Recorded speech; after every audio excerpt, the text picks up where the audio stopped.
Hello friends, Arvind study official में आप सभी का स्वागत है। तो कल के वीडियो में हम लोगों ने जैन धर्म के बारे में पढ़ा था और आज के इस वीडियो में हम लोग बौद्ध धर्म के बारे में पढ़ेंगे।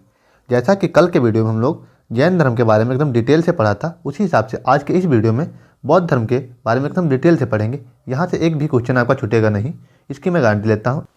इस वीडियो का जो PDF है वो भी आपको टेलीग्राम चैनल पर मिल जाएगा और इससे पहले जितने भी वीडियो अभी तक अपलोड किए हैं उन सभी का PDF टेलीग्राम चैनल पर डाल दिया है, वहाँ से आप डाउनलोड कर सकते हैं। तो चलिए वीडियो को शुरू करते हैं। जैसा कि 6ठी सदी ईसा पूर्व के उत्तरार्ध में मध्य गंगा के मैदानों में अनेक धार्मिक संप्रदायों का उदय हुआ था, जिनमें जैन धर्म और बौद्ध धर्म सर्वाधिक महत्वपूर्ण सिद्ध हुए। कल के वीडियो में हम लोगों ने जैन धर्म को पढ़ लिया था, तो आज के इस वीडियो में बौद्ध धर्म को पढ़ेंगे। तो अगर बौद्ध धर्म के बारे में बात करें तो बौद्ध धर्म के जो संस्थापक हैं वो महात्मा बुद्ध को कहा गया है, यानी इसके जो संस्थापक हैं वो महात्मा बुद्ध हैं। और महात्मा बुद्ध का ही क्या नाम है, गौतम बुद्ध इन्हें कहा जाता है। तो इनके बारे में पहले डिटेल से देखते हैं। तो इनका जो बचपन का नाम था वो सिद्धार्थ था। महात्मा बुद्ध के जो बचपन का नाम है वो सिद्धार्थ है। इनका अन्य नाम को क्या है, तो इनके अन्य नाम जो हैं वो महात्मा बुद्ध या गौतम बुद्ध इनके अन्य नाम हैं। तो इनके अन्य नाम जो हैं तो महात्मा बुद्ध इन्हें कहा जाता है और गौतम बुद्ध भी इन्हीं को कहा जाता है। तो इनके अन्य नाम हो गए। अगर इनकी माता का नाम देखें तो इनकी माता क्या क्या नाम है, तो इनकी माता का जो नाम है वो महामाया है, याद रखिएगा। और ये कोलीय वंश की थी और इनके पिता का नाम शुद्धोधन था, जो शाक्य कुल के हैं। और गौतम बुद्ध के जन्म की अगर बात करें तो गौतम बुद्ध का जो जन्म हुआ था वो 563 ईसा पूर्व में हुआ था। और जन्म जो स्थान है वो लुम्बिनी वन है, यानी नेपाल में जो पड़ता है। गौतम बुद्ध का जो जन्म हुआ था वो कहाँ हुआ था, लुम्बिनी वन में, जो नेपाल में पड़ता है। और गौतम बुद्ध के जन्म के 7 दिन के बाद इनकी माता जो थी महामाया, इनका देहांत हो गया था। इसलिए इनका जो लालन पालन हुआ वो इनकी मौसी ने किया, गौतमी प्रजापति ने। इनकी मौसी जो थी वो गौतमी प्रजापति ने इनका लालन पालन किया। और इनका जो विवाह हुआ था वह 16 वर्ष की आयु में हुआ था।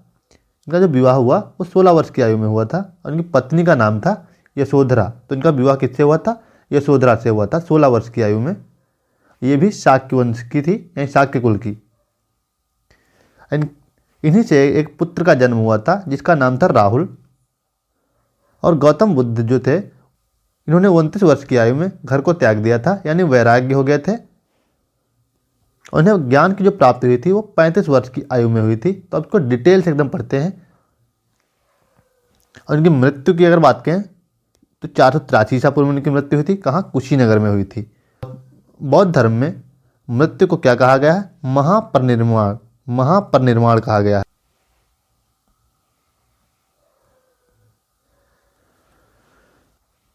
तो गौतम बुद्ध के जीवन संबंधी 4 दृश्य हैं, अत्यंत प्रसिद्ध हैं, जो जिनको देखकर गौतम बुद्ध के मन में वैराग्य की भावना जाग उठी थी। तो 4 दृश्य कौन कौन से हैं उन्हें देखते हैं। तो वो 4 दृश्य हैं, वृद्ध व्यक्ति, दूसरा है बीमार व्यक्ति, तीसरा है मृत व्यक्ति यानी मरा हुआ व्यक्ति, और चौथा है सन्यासी, जो प्रसन्न मुद्रा में इन्हें देखने को मिला था। तो यही 4 दृश्य हैं जिन्हें देखकर गौतम बुद्ध के मन में वैराग्य की भावना जाग उठी थी। बुद्ध के जीवन संबंधी धर्म प्रतीक हैं जो, तो बौद्ध धर्म प्रतीक जो है उनको देखते हैं, यानी घटना और प्रतीक।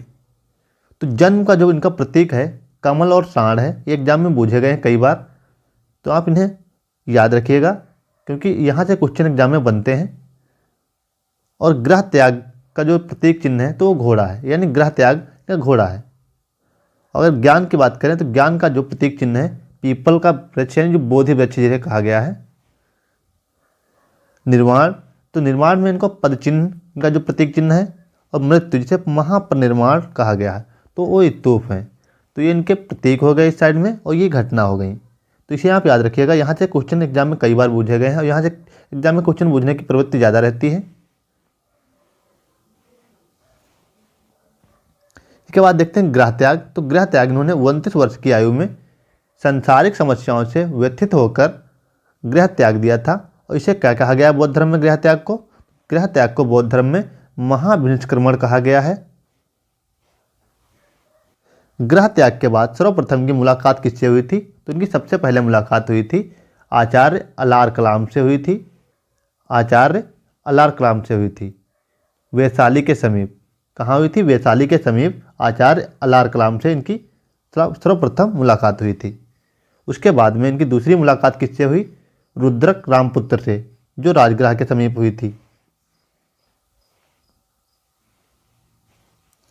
और ज्ञान प्राप्त के बारे में देखते हैं। तो ज्ञान प्राप्त इनको 6 वर्ष की तपस्या के बाद इन्हें ज्ञान प्राप्त हुआ था।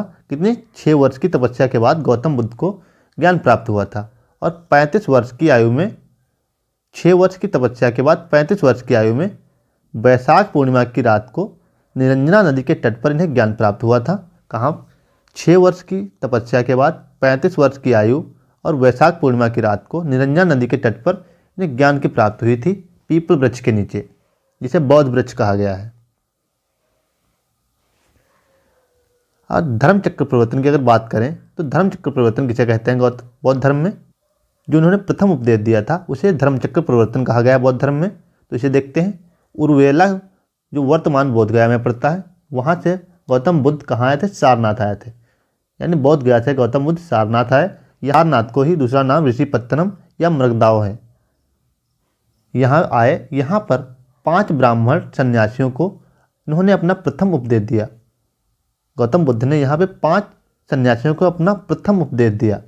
इसे ही बौद्ध ग्रंथ में धर्म चक्र प्रवर्तन कहा गया है।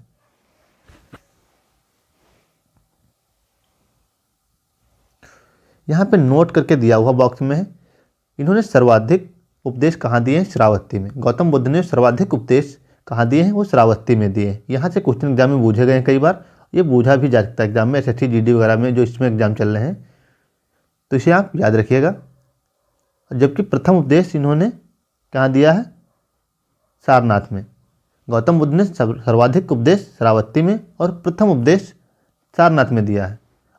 अगर अंतिम उपदेश की बात करें तो कुशीनगर में, जो वैशाली में पड़ता है, इन्होंने कुशीनगर में सुबोध को दिया था।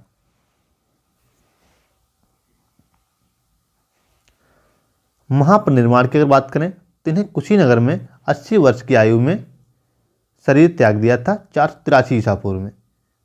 80 वर्ष की आयु में 483 ईसा पूर्व में इन्हें महापरिनिर्वाण प्राप्त हुआ था गौतम बुद्ध को। और बौद्ध धर्म में त्रिरत्न की बात करें, त्रिरत्न क्या किसे कहा गया है? बुद्ध, धम्म, संघ, इसे बौद्ध धर्म में त्रिरत्न कहा गया है। और त्रिपिटक की अगर बात करें तो ये बौद्ध धर्म का ग्रंथ है जो पाली भाषा में लिखा गया है। इन्हें विनय पिटक, सुत्त पिटक, अभिधम्म पिटक, ये 3 जो पिटक हैं, यानी इन्हें ही त्रिपिटक कहा गया है। विनय पिटक, सुत्त पिटक, अभिधम्म पिटक, ये पाली भाषा में लिखे गए हैं।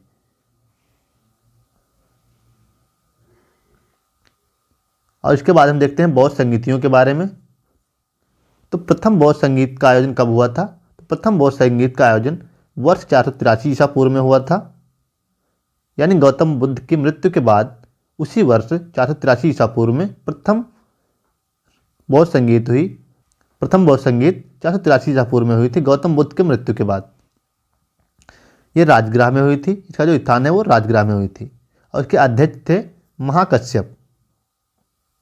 अगर शासक की बात करें तो उसमें जो शासक था वो अजातशत्रु था। द्वितीय बौद्ध संगीत का आयोजन 383 ईसा पूर्व में हुआ था। प्रथम की अगर बात करें तो 483 ईसा पूर्व और दूसरी 383 ईसा पूर्व, यानी 100 वर्ष बाद दूसरी बौद्ध संगीत का आयोजन हुआ था। जो द्वितीय बौद्ध संगीत का आयोजन वैशाली में हुआ था। और प्रथम की अगर बात करें तो राजगृह में हुई थी। यहाँ से भी एग्जाम में क्वेश्चन काफ़ी बार पूछे गए हैं। यहाँ से एग्जाम में क्वेश्चन बनने के चांस ज़्यादा रहते हैं। अगर द्वितीय बौद्ध संगीत के अध्यक्ष की बात करें तो उस समय अध्यक्ष थे सावक मीर। और शासक की अगर बात करें तो कालाशोक उस समय शासक था। तृतीय बौद्ध संगीत की अगर बात करें तो तृतीय बौद्ध संगीत का आयोजन वर्ष 247 ईसा पूर्व में हुआ था। ये पाटलिपुत्र में हुई थी। इसका जो आयोजन हुआ था वो पाटलिपुत्र में हुआ था। और इसके अध्यक्ष जो थे वो मोग्गा लिपुत्र थे।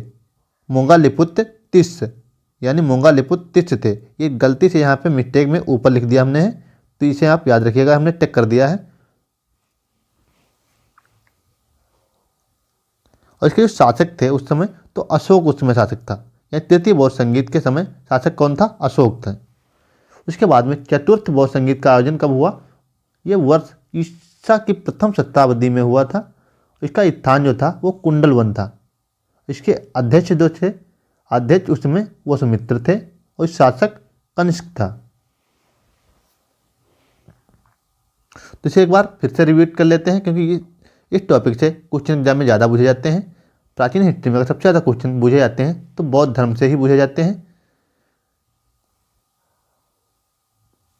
इसे रिवीजन कर लेते हैं।